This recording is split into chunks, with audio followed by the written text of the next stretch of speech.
The Eastland had not yet fallen into war, but it was no longer at peace. Beneath quiet skies and across silent borders, decisions were hardening into actions, and actions into consequences. In the unforgiving deserts of Zoronga, King Bushalami had grown tired of waiting. Unity to him was no longer something to be negotiated, it was something to be taken. The tribes of Zoronga had always been many, divided by old rivalries and ancient pride, but Bushalami saw division as weakness, and weakness had no place in his vision. Under the scorching gaze of the sun of endless witness, he began to act with force. Chiefs who resisted him were removed, some were replaced, others simply disappeared. Loyalty was no longer a choice, it was a demand. One by one, the tribes bent, not out of unity, but out of fear. And as his control tightened, so did his ambition.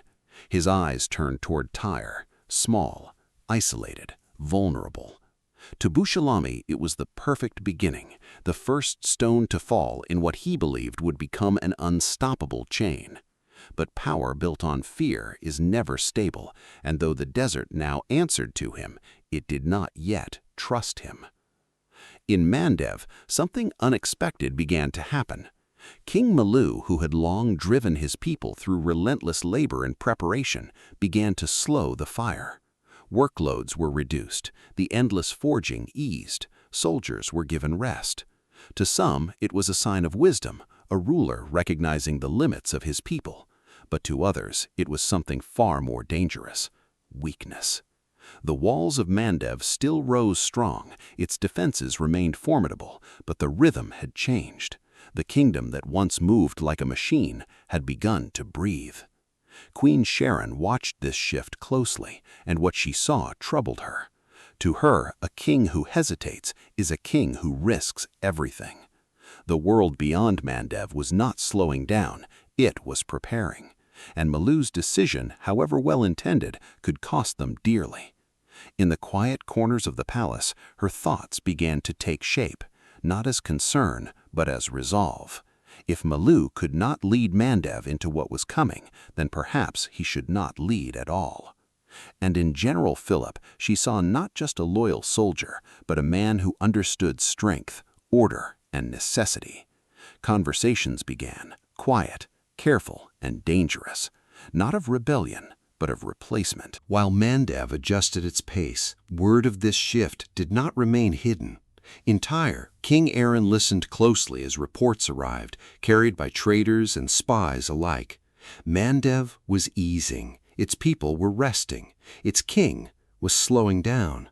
To many, this meant little, but to Aaron, it meant opportunity.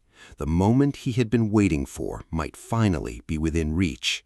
He wasted no time. A meeting was called. Nobles, commanders, advisors, all gathered within the halls of Tyre.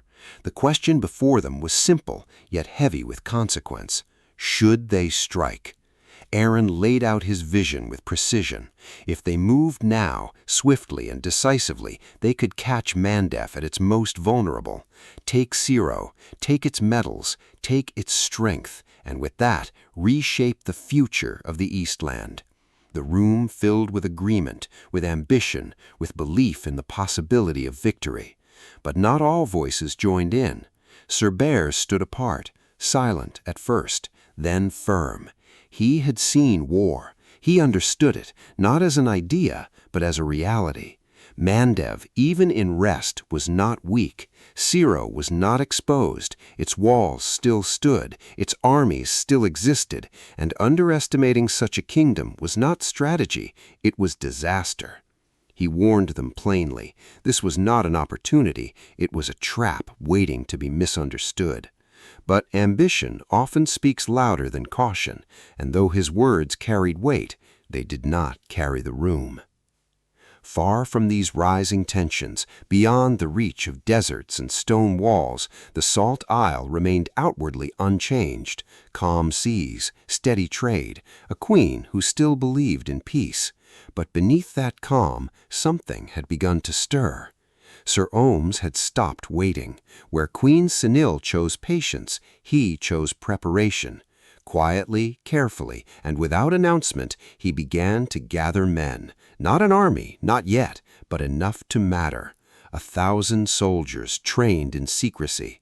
Fishermen became fighters. Traders learned discipline. Nights once filled with silence now carried the quiet rhythm of drills, hidden from the eyes of the court and the ears of the queen.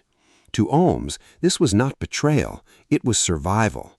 He understood what the others did not, that the value of the Salt Isle made it inevitable.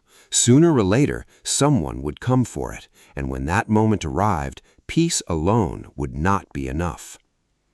Across the Eastland, the pieces were moving, not loudly, not openly, but undeniably. Force was rising in Zaranga, doubt was growing in Mandev, ambition was sharpening in Tyre, and preparation was unfolding in silence on the Salt Isle. No battles had begun, but the path to war had already been chosen.